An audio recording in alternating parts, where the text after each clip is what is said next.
상쾌한 아침을 열어드립니다. 안녕하세요. 열린시장 상한가를 잡아라 김선영입니다. 자, 오늘 주식시장 어떤 모습을 보일까요? 그동안의 주식시장 우상향의 모습이 꾸준하게 이어졌었습니다. 어제는 북한의 지정학적 리스크가 또 불거졌음에도 불구하고 굳건하게 상승하는 그 모습이 연출이 됐는데요. 어느덧 이제는 1980선을 눈앞에 두고 있습니다. 이제 솔솔 2000선에 대한 이야기도 나오고 있고요. 외국인이 산타가 돼서 랠리를 이끌 것이다라는 의견들도 많이 나오고 있는 상황입니다. 이달 들어서 외국인 투자가들 1조 6천억가량의 매수를 보여줬고요. 간밤에 미국에서 FOMC 결과가 추가 부양책을 발표했다는 그런 소식이 전해지면서 추가적인 매수에 대한 기대감도 더 볼 수 있을 것 같습니다. 자, 오늘 우리 시장에서는 선물 옵션 동시 만기일 그리고 금통이라는 두 가지 이벤트가 있는 날인데요. 국내 이벤트도 잘 견딜 수 있을지 한번 살펴보도록 하겠습니다. 자, 오늘 시장 해외 증시를 보면서 팁을 얻어보도록 하겠습니다. 해외 증시 포인트 김보성 기자가 전해드립니다. 간밤 마감한 뉴욕 증시가 장중 변동성을 드러내면서 혼조세로 마감했습니다. S&P 500 지수만이 강보합권으로 마감했고 나머지 두 증시는 하락으로 방향을 전환하며 마감을 했습니다.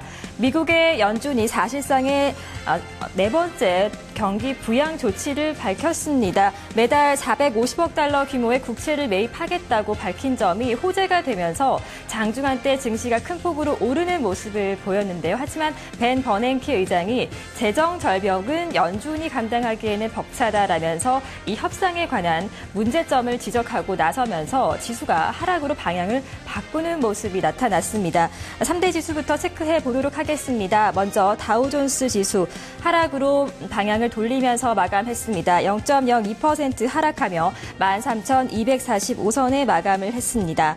나스닥 지수 역시 하락 마감이었습니다. 0.28%가 밀려나면서 3,013선에 마감을 했습니다. S&P 500 지수만이 강보합권의 마감으로 0.04% 상승 마감을 했습니다. 오늘 하루 동안의 다우존스 지수가 어떻게 움직였는지 차트를 함께 좀 살펴보도록 하겠습니다. 상승 탄력이 크게 올라갔던 부분에 경기 부양 조치가 발표가 됐고 시장이 긍정적인 반응을 보였습니다. 하지만 벤 버냉키 의장의 발언에 따른 실망감이 반영되면서 보합권으로 밀려나다가 하락권까지 내려가는 모습이 기록됐습니다. 미국 증시에 미친 영향력들 조금 더 자세하게 체크해 보도록 하겠습니다. 미국의 연준이 매달 내년 1월부터 450억 달러 규모의 국채를 매입하겠다고 밝혔습니다. 실업률이 6.5%를 밑돌기 전까지는 지금과 같은 0%에서 0.25%대의 초저금리 기조를 유지하겠다는 의사 역시 밝혔습니다. 다우존스 지수 구성 가운데서는 듀폰사가 자사주 매입 결정을 밝히면서 크게 상승 마감했습니다. 다우존스 지수 구성하고 있는 업종별 등락 흐름 이어서 체크하도록 하겠습니다. 경기 민감주가 2%대 하락한 것으로 집계가 됐습니다. 기술주 역시 1%대 하락 마감했는데요. 반면에 에너지주가 0.8% 올랐고 통신주 역시 0.8% 상승한 것으로 집계되고 있습니다. 종목별 움직임 체크해 보도록 하겠습니다. 오늘 장에서 휴레패커드가 1.89% 오른 것으로 집계되고 있고 자사주 매입 결정 호재를 안고 듀폰사 역시 상승 마감한 것으로 집계되고 있습니다. 월마트 같은 경우는 가장 크게 하락한 종목에 현재 이름을 올리고 있는데요. 부진한 매출 전망을 발표한 점이 악재가 됐습니다. 앞서 마감한 유럽 증시 쪽으로 넘어가 보도록 하겠습니다. 유럽 증시 같은 경우는 FOMC 회의에 대한 기대감을 싣고 일제히 상승 마감을 했습니다. 지수를 확인해 보도록 하겠습니다. 영국의 푸치백 지수 0.35% 올랐습니다. 뼈클 지수 역시 강보합권의 마감이었고 독일의 닥스 지수는 0.3%가 상승했습니다. 유럽 증시에 미친 영향력들도 이어서 체크를 해보도록 하겠습니다. 미국 쪽에서의 FOMC 회의에 대한 기대감이 일단 많이 묻어 있었습니다. 여기에 영국 쪽에서 발표된 경기 지표 또한 좋았습니다. 지난 8월부터 10월 사이에 영국의 실업률이 7.8%를 기록해 지난 11년 내에 최저를 기록한 것으로 나타났습니다. 프랑스 지수 중에서는 자동차 업체인 푸조가 대규모 인력 감축 계획을 발표하면서 10%대로 급등 마감했습니다. 독일의 닥스 지수부터 업종별 등락 흐름 체크해 보도록 하겠습니다. 독일의 닥스 지수 업종별 등락입니다. 상승하고 있는 업종이 더 많은 가운데 금융주 그리고 산업 섹터와 통신주 등이 상승한 것으로 나타났습니다. 경기 민감주가 3%대의 강세 기록한 점 현재 확인이 되고 있습니다.